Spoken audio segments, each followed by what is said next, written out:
Hello friends, welcome to our YouTube channel JK quick learning. आज हमारे Indian polity की ये चौथी क्लास है। आई होप कि पहली 3 वीडियोस आपने देखी होगी, और अगर चैनल पर पहली बार आए हो तो चैनल को सब्सक्राइब करिएगा। वीडियो अगर हेल्पफुल लगेगी तो वीडियो को भी लाइक करिएगा और अपने दोस्तों के साथ शेयर करिएगा। तो चलिए आज की क्लास को हम स्टार्ट करते हैं। तो हमने ऑलरेडी पढ़ा है कि पिछले 3 क्लासेस के अंदर फीचर्स ऑफ इंडियन कॉन्स्टिट्यूशन को ही हम पढ़ रहे हैं। तो उन 3 क्लासेस के अंदर हमने कुछ फीचर्स के बारे में पढ़ा है। तो आज की क्लास के अंदर हम और फीचर्स के बारे में पढ़ेंगे। थोड़ा सा लेंथी आपको ये लग रहा होगा, लेकिन मैं एक एक पॉइंट क्लियर कर रहा हूं आपको, क्योंकि इस फीचर्स ऑफ इंडियन कॉन्स्टिट्यूशन के अंदर जितना आप यहां पर अच्छे से पढ़ोगे, यहां पर उतने ज्यादा ऑब्जेक्टिव टाइप के क्वेश्चंस भी तो क्रिएट नहीं होते हैं। लेकिन अगर आप इंडियन कॉन्स्टिट्यूशन के फीचर्स को पढ़ोगे तो आपको पॉलिटी के कॉन्स्टिट्यूशन के बहुत सारे बेसिक कंसेप्ट्स क्लियर हो जाएंगे। जितने आपके कंसेप्ट्स क्लियर हो जाएंगे उतना ही आपको मजा भी आएगा आगे जाके इसको पढ़ने में। तो इसलिए आप शॉर्टकट नहीं ढूंढिएगा, आप आराम से इन वीडियोस को सीक्वेंस में देखो, आपको बहुत ही मजा आएगा। स्टार्ट में तो आपको दिक्कत आएगी थोड़ी सी, लेकिन जितना आप इनको बार बार रिवाइज करोगे आपको अलग ही मजा आएगा इन सारी की सारी चीजों को पढ़ने में। तो हम यहां पर देखेंगे कि हमने पिछले 3 क्लास के अंदर कौन कौन से फीचर्स देखे हैं, हमने पिछले 3 क्लासेस के अंदर कौन कौन से फीचर्स पढ़े हैं। तो सबसे पहला फीचर हमने पढ़ा था लेंथेस्ट रिटन कॉन्स्टिट्यूशन। ये क्या होता है ये ऑलरेडी 2 बार रिवाइज किया है, तो बार बार मैं रिवाइज करूंगा नहीं, तो इसकी वजह से जो वीडियो है ये और ज्यादा लेंथी हो रही है। तो उन बच्चों का टाइम यहां पर ऐसे जाया हो जाता है जिन बच्चों ने ऑलरेडी वो वीडियोस देखी होती है। तो डायरेक्टली मैं बताऊंगा कौन कौन से फीचर्स के बारे में हमने पढ़ा है। उसके बाद नेक्स्ट फीचर हमने पढ़ा था ड्रॉन फ्रॉम वेरियस सोर्सेस, यानी कि ये जो इंडिया का कॉन्स्टिट्यूशन है उस टाइम के कॉन्स्टिट्यूशन मेकर्स ने सारे के सारे आर्टिकल्स खुद से नहीं लिखे थे। तो वो जो कॉन्स्टिट्यूशन के अंदर जो आर्टिकल्स है, जो अलग अलग पार्ट्स है, वो दुनिया के बाकी कॉन्स्टिट्यूशन से भी लाए गए थे। जैसे आज जो हम फीचर्स पढ़ने वाले हैं, यहां पर जिन जिन फीचर्स को हम आगे जाके पढ़ेंगे आप देख लेना, वो जो फीचर्स है उनको किसी फीचर को यूएसए के कॉन्स्टिट्यूशन से लाया गया, किसी फीचर को आयरलैंड के कॉन्स्टिट्यूशन से लाया गया, किसी फीचर को रशिया के कॉन्स्टिट्यूशन से लाया गया। तो ये हमने सारा कुछ इसी टॉपिक के अंदर पढ़ा था पिछले वीडियोस के अंदर। नेक्स्ट फीचर हमने पढ़ा था blend of rigidity and flexibility. I hope कि आपको अच्छे से समझ में आया होगा। उसके बाद हमने पढ़ा था पार्लियामेंट्री फॉर्म ऑफ गवर्नमेंट के बारे में। उसके बाद पढ़ा था पार्लियामेंट्री सॉवरेनिटी और जुडिशियल सुप्रीमेसी के बारे में। उसके बाद हमने पढ़ा था इंटीग्रेटेड इन इंडिपेंडेंट जुडिशियरी के बारे में। एंड उसके बाद हमने पढ़ा था पिछली वीडियो के अंदर फंडामेंटल राइट्स के बारे में। आज की क्लास के अंदर हम नया टॉपिक स्टार्ट करेंगे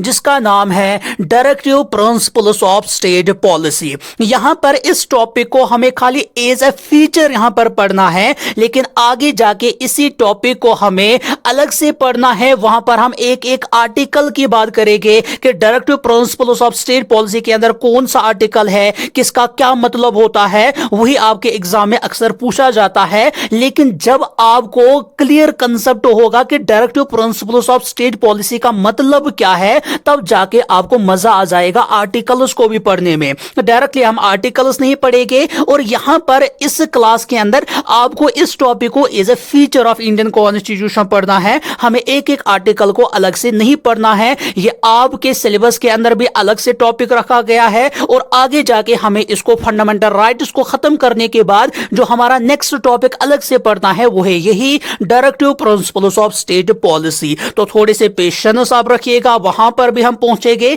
लेकिन यहां पर आपकी जो बेस है वो यहां पर मजबूत हो जाएगी। आगे जाके इस चैप्टर को हमें अलग से फिर से ही पढ़ना है, लेकिन ये जो पॉइंट्स यहां पर हम डिस्कस करेंगे वो उस वीडियो के अंदर हम डिस्कस नहीं करेंगे, वहां पर हम डायरेक्टली आर्टिकल्स के बारे में पढ़ेंगे। तो सबसे पहले यहां पर क्या लिखा है कि ये जो directive principles of state policy हमारे कॉन्स्टिट्यूशन के अंदर है, ये उस टाइम के कॉन्स्टिट्यूशन मेकर्स ने आयरिश कॉन्स्टिट्यूशन से लाया था ये वाला फीचर, यानी कि ये वाला जो हिस्सा है ये आयरलैंड के कॉन्स्टिट्यूशन से लाया गया है और हमारे कॉन्स्टिट्यूशन के अंदर लिखा गया है। यानी कि ये उस टाइम के कॉन्स्टिट्यूशन मेकर्स ने खुद से ये directive principles of state policy नहीं लिखे थे। इस directive principles of state policy का मतलब क्या है ये हम आगे जाके वीडियो के अंदर देखेंगे। अब यहां पर नेक्स्ट फीचर, नेक्स्ट चीज क्या लिखे है यहां पर कि डायरेक्टिव प्रिंसिपल्स और फंडामेंटल राइट्स को इनको कॉन्साइंस ऑफ कॉन्स्टिट्यूशन कहा जाता है। यहां से ऑब्जेक्टिव क्रिएट हो सकता है, यानी कि डायरेक्टिव प्रिंसिपल्स और फंडामेंटल राइट्स इन दोनों को कॉन्स्टिट्यूशन का रूह माना जाता है, यानी कि इसको कॉन्स्टिट्यूशन का रूह माना जाता है। Directive principles of state policy को भी और फंडामेंटल राइट्स को भी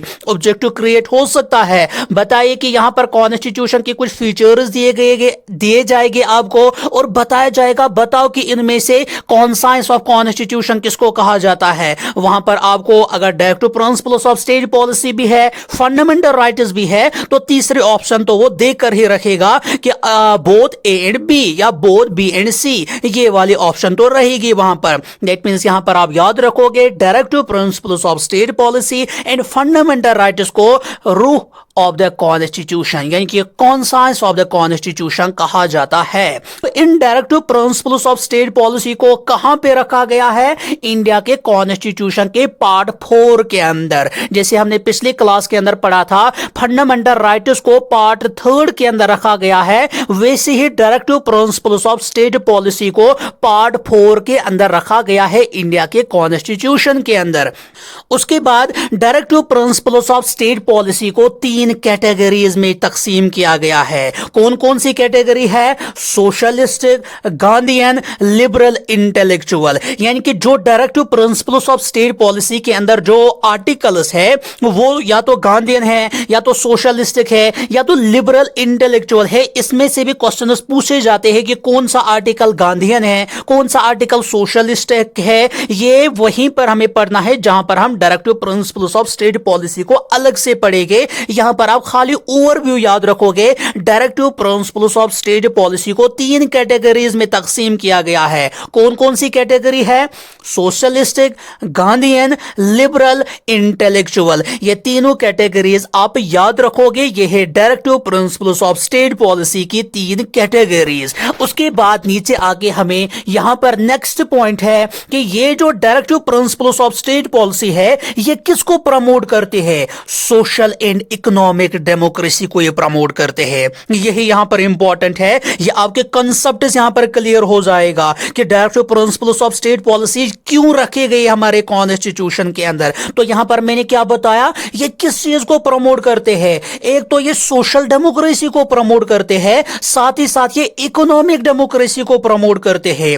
अब हमें समझना है कि सोशल डेमोक्रेसी का मतलब क्या है। सोशल डेमोक्रेसी इसका मतलब है कि कोई भी डिस्क्रिमिनेशन, कोई भी भेदभाव नहीं होना चाहिए हिंदुस्तान के अंदर। ना किसी कास्ट के बिना पर कोई भेदभाव होना चाहिए, ना जेंडर के बिना पर, ना किसी मजहब के बिना पर, ना रंग व नस्ल के बिना पर। सारे के सारे जो लोग हैं उनको बराबर की नजरों में देखना चाहिए। एंड साथ ही साथ ये क्या प्रमोट करता है?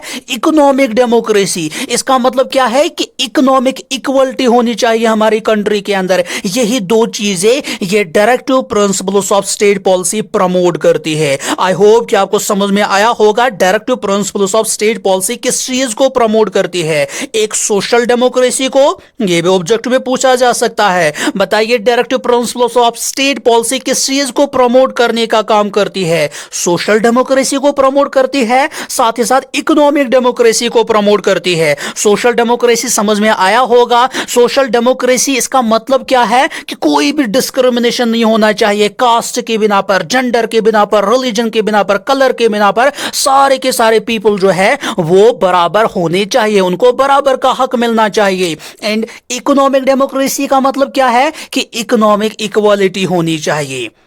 नेक्स्ट पॉइंट क्या है यहाँ पर, एस्टेब्लिश्ड वेलफेयर स्टेट, यानी कि directive principle state policy welfare state कायम करने की कोशिश करती है। वेलफेयर स्टेट का मतलब क्या है, जहां पे सब लोगों का ध्यान रखा जाएगा, सब लोगों के खाने पीने का ध्यान रखा जाएगा, उनके घर का ध्यान रखा जाएगा, उनकी की सारी फैसिलिटीज, एक अच्छी खासी जिंदगी वो बसर करनी चाहिए, उन की सारी चीजों का ध्यान रखा जाएगा। नेक्स्ट पॉइंट क्या है यहां पर, कि डॉक्टर बी.आर. अंबेडकर के हिसाब से उन्होंने कहा था कि directive principles of state policy जो है ये नोवेल फीचर है इंडिया की कॉन्स्टिट्यूशन के। यहां से भी ऑब्जेक्टिव पूछा जा सकता है, बताइए कि डॉक्टर बी.आर. अंबेडकर ने किसको novel feature of Indian constitution कहा था? क्या फंडामेंटल राइट्स को कहा था, क्या directive principles of state policy को कहा था, या फंडामेंटल ड्यूटीज को कहा था, या किसी और को कहा था? तो याद रखोगे आपके बी.आर. अंबेडकर ने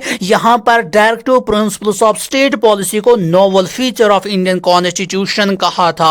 उसके बाद नेक्स्ट पॉइंट क्या है, ये जो डायरेक्टिव प्रिंसिपल स्टेट पॉलिसी है ये नॉन जस्टिसेबल इन नेचर है। आई होप कि ये जस्टिसेबल नॉन जस्टिसेबल आपको याद होगा। हमने एक पिछले क्लास के अंदर पढ़ा है कि ये जो फंडामेंटल राइट्स होते हैं वो जस्टिसेबल होते हैं नेचर में। इसका मतलब क्या हमने वहां पे समझा था कि अगर कोई भी फंडामेंटल राइट वायलेट किया जाएगा तो आप कोर्ट के अंदर जा सकते हो कि इसने मेरे साथ ये किया था, वो फंडामेंटल राइट वायलेट हो रहा है। लेकिन अब अगर directive principles of state policy का कोई भी आर्टिकल वायलेट हो रहा होगा, आप डायरेक्टली कोर्ट के अंदर नहीं जा सकते हो, क्योंकि ये है नॉन जस्टिसेबल। जस्टिसेबल का मतलब ये है कि अगर कोई राइट वायलेट हो रहा है एंड अगर आप डायरेक्टली कोर्ट के अंदर उस चीज के खिलाफ आवाज उठा सकते हो, वो कहलाएगा जस्टिसेबल। लेकिन ये जो directive principles of state policy के अंदर जितनी भी आर्टिकल्स है, अलग अलग आर्टिकल्स हमें इसके अंदर पढ़ने हैं, जैसे आर्टिकल 36 से लेकर आर्टिकल 51 के बारे में, यहां पर सारे के सारे आर्टिकल्स इसी directive principles of state policy के अंदर आते हैं। एक एक आर्टिकल के बारे में आपको पढ़ाऊंगा। आर्टिकल तो आप बस 2 मिनट में आप उन सारे के सारे आर्टिकल्स को याद रख सकते हो, ऐसे ट्रिक में आपको बताऊंगा, लेकिन कंसेप्ट बहुत इंपॉर्टेंट होता है। कंसेप्ट को समझोगे तो आर्टिकल्स यहां पर याद रखने के लिए अलग अलग ट्रिक्स की मदद से भी आप उन आर्टिकल्स को याद रख सकते हो। तो याद क्या रखोगे यहां पर, नेक्स्ट पॉइंट, ये जो directive principles of state policy है ये होते हैं नॉन जस्टिसेबल। एग्जाम में पूछा जा सकता है directive principles of state policy क्या है, जस्टिसेबल है या नॉन जस्टिसेबल है? तो याद रखोगे directive principles of state policy non justiciable होते हैं नेचर में। उसके बाद नेक्स्ट पॉइंट हमें क्या पढ़ना है, नेक्स्ट फीचर के बारे में हमें पढ़ना है फंडामेंटल ड्यूटीज के बारे में। अब फंडामेंटल ड्यूटीज को किस पार्ट के अंदर रखा गया है? पार्ट 4 ए के अंदर। पार्ट 3 के अंदर क्या था? Fundamental rights. पार्ट 4 के अंदर क्या था? Directive principles of state policy. Part 4 ए के अंदर क्या है? फंडामेंटल ड्यूटीज को पार्ट 4 ए के अंदर रखा गया है। ये एग्जाम में पूछे जाते हैं, बताओ कि फंडामेंटल राइट्स किस पार्ट के अंदर रखा गया है उनको, फंडामेंटल ड्यूटीज को किस पार्ट के अंदर रखा गया है? पार्ट 4 ए के अंदर इनको रखा गया है। और यहां पर किस आर्टिकल के अंदर इनको रखा गया है? Article 51A। खाली एक ही आर्टिकल के अंदर सारे के सारे फंडामेंटल ड्यूटीज को बयान किया गया है। अब उसके बाद इन आर्टिकल्स को, ये जो फंडामेंटल ड्यूटीज वाला फीचर जो है हमारे कॉन्स्टिट्यूशन के अंदर, इसको कहां से लाया गया है, किस कंट्री से लाया गया है? इसको लाया जाता है यूएसएसआर से। यानी कि आज का ये यूएसएसआर नहीं है, ये पुराना यूएसएसआर है। आजकल इसको रशिया कहा जाता है, क्योंकि आपने पढ़ा होगा यूएसएसआर टूट के अलग अलग कंट्रीज में उस टाइम बिखर चुका था। तो यहां पर आप याद रखोगे ये जो फंडामेंटल ड्यूटीज है इनको लाया गया है यूएसएसआर के कॉन्स्टिट्यूशन से। तो यहां पर याद रखोगे 3 पॉइंट्स आप। फंडामेंटल राइट्स किस पार्ट के अंदर रखा गया है, इन फंडामेंटल ड्यूटीज को, फंडामेंटल ड्यूटीज को किस पार्ट के अंदर रखा गया है? पार्ट 4 ए के अंदर। और किस आर्टिकल के अंदर ये सारे फंडामेंटल ड्यूटीज रखे गए हैं? आर्टिकल 51A के अंदर सारे के सारे फंडामेंटल ड्यूटीज बयान किए गए हैं। इसके अंदर खाली 11 फंडामेंटल ड्यूटीज है, जो शायद मैंने नीचे मेंशन किया है। हाँ, नीचे किया है मैंने मेंशन। उसके बाद यहां पर इन फंडामेंटल ड्यूटीज को किस कंट्री से लाया गया है? है? यूएसएसआर से लाया गया है, आज का जो रशिया है। एंड सबसे पहले यहां पर आप एक चीज याद रखोगे, जिस टाइम ये कॉन्स्टिट्यूशन बनाया गया था उस टाइम हमारे कॉन्स्टिट्यूशन के अंदर फंडामेंटल ड्यूटीज थे ही नहीं। अगर थे नहीं तो लाया कब गया? जब इंडिया के अंदर इंटरनल इमरजेंसी थी 1975 से लेकर 1777 तक, जो इमरजेंसी लगाई गई थी हिंदुस्तान के अंदर, उसी टाइम पर यहां पर इन फंडामेंटल ड्यूटीज को हमारे कॉन्स्टिट्यूशन के अंदर लाया गया था। अब कैसे लाया गया था? कॉन्स्टिट्यूशन के अंदर एक 42nd अमेंडमेंट की मदद से लाया गया था। एंड ये अमेंडमेंट कब किया गया था? अमेंडमेंट का मतलब हमने ऑलरेडी समझा है। अमेंडमेंट का मतलब होता है चेंजेस लाना, बदलाव लाना कॉन्स्टिट्यूशन के अंदर, वही कहलाता है अमेंडमेंट। अब यहां पर इन फंडामेंटल ड्यूटीज को हमारे कॉन्स्टिट्यूशन के अंदर कब भर दिया जाता है? 42nd constitutional amendment act of 1976 की जानिब से इन फंडामेंटल ड्यूटीज को हमारे कॉन्स्टिट्यूशन के अंदर भर दिया जाता है। यानी कि ये जो फंडामेंटल ड्यूटीज है इनको 1976 के अंदर ही हमारे कॉन्स्टिट्यूशन के अंदर लिखा जाता है। याद रखोगे, फंडामेंटल ड्यूटीज को किस कॉन्स्टिट्यूशन, किस कंट्री के कॉन्स्टिट्यूशन से लाया गया है? यूएसएसआर के कॉन्स्टिट्यूशन से। और कब इनको ऐड किया जाता है हमारे कॉन्स्टिट्यूशन के अंदर? जिस टाइम हमारे कंट्री के अंदर इमरजेंसी लगाई गई थी, जिस टाइम इंदिरा गांधी की सरकार थी, उस टाइम 1975 से लेकर 1777 तक ये इमरजेंसी चली थी। तो उसी टाइम के दौरान यहां पर इन फंडामेंटल ड्यूटीज को कॉन्स्टिट्यूशन के अंदर ऐड किया गया था। यह बताया जाएगा किस कॉन्स्टिट्यूशनल अमेंडमेंट की मदद से इनको ऐड किया गया था? 42nd constitutional amendment act of 1776 की मदद से इनको कॉन्स्टिट्यूशन के अंदर ऐड किया गया था। नेक्स्ट फीचर यहां पर क्या है? नेक्स्ट पॉइंट क्या है यहां पर? हमारे कॉन्स्टिट्यूशन के अंदर 11 फंडामेंटल ड्यूटीज है। तो नेक्स्ट पॉइंट आपने क्या याद रखा? हमारे कॉन्स्टिट्यूशन के अंदर 11 फंडामेंटल ड्यूटीज है। एंड नेक्स्ट पॉइंट है कि नॉन जस्टिसेबल ये भी है, यानी कि अगर ये फंडामेंटल ड्यूटीज यहां पर वायलेट हो रहे हैं तो आप कोर्ट के पास नहीं जा सकते हो डायरेक्टली। दैट मीन्स ये जो फंडामेंटल ड्यूटीज है ये भी नॉन जस्टिसेबल है। जो directive principles of state policy है वो भी नॉन जस्टिसेबल है। खाली याद रखोगे फंडामेंटल राइट इज जस्टिसेबल है। याद कैसे रखो? फंडामेंटल राइट्स का मतलब यह है कि बुनियादी हुकूक मुझे है, ये तो मुझे मिलना ही मिलना चाहिए। इसका मतलब यह है कि अगर मुझे मिलना ही मिलना चाहिए तो मैं कोर्ट के अंदर भी जा सकता हूं, यानी कि कोर्ट के अंदर जा सकता हूं डायरेक्टली तो कहलाएगा जस्टिसेबल, नहीं जा सकता हूं तो कहलाएगा नॉन जस्टिसेबल। ऐसे आप इन चीजों को याद रख सकते हो। अब लास्ट वाला पॉइंट क्या है यहां पर? लास्ट वाला पॉइंट है ये फंडामेंटल ड्यूटी सिटीजन्स को याद दिलाएगी कि अगर आपको कॉन्स्टिट्यूशन की तरफ से फंडामेंटल राइट्स मिले हैं तो आपके ऊपर भी कुछ जिम्मेदारियां हैं, आपको भी कुछ ड्यूटीज रखी गई है। आपके ऊपर क्या जिम्मेदारियां हैं, क्या ड्यूटीज है?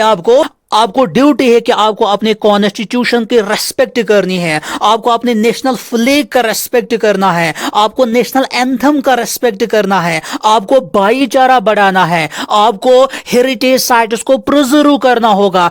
यही आपकी ड्यूटीज बनती है। आई होप कि समझ में आया होगा कि फंडामेंटल ड्यूटीज का मतलब भी क्या है। अभी तक हमने पढ़ा था फंडामेंटल ड्यूटीज को कहां से लाया गया था, कैसे लाया गया था। ये सारी चीजें आई होप कि आपको अच्छे से समझ में आई होगी। अगर कहीं पर भी इन दोनों फीचर्स के बारे में आपको कहीं पर भी कोई भी कंफ्यूजन होगा तो मुझे आप बता सकते हो कमेंट सेक्शन के अंदर। तो आने वाली जो वीडियो होगी उसके अंदर हम वो वाला पॉइंट फिर से डिस्कस करेंगे, फिर से रिवाइज करेंगे, या आप व्हाट्सएप पर भी हमें मैसेज कर सकते हो कि अगर आपको कहीं पर भी कोई भी कंफ्यूजन रहा होगा। तो इस वीडियो की जो पीडीएफ है वो हम व्हाट्सएप ग्रुप पे भी अपलोड करते हैं और साथ ही साथ हम उसको टेलीग्राम पर भी अपलोड करते हैं। तो आप हमारा व्हाट्सएप ग्रुप और टेलीग्राम ग्रुप दोनों ज्वाइन करेगा। दोनों पर हम स्टडी मटेरियल भी अपलोड करते हैं, चाहे वो स्टडी मटेरियल, चाहे ये पीडीएफ जो मैं आपको चाहे वो पीडीएफ हो जो मैं आपको पढ़ा रहा हूं, चाहे वो कोई भी स्टडी मटेरियल हो,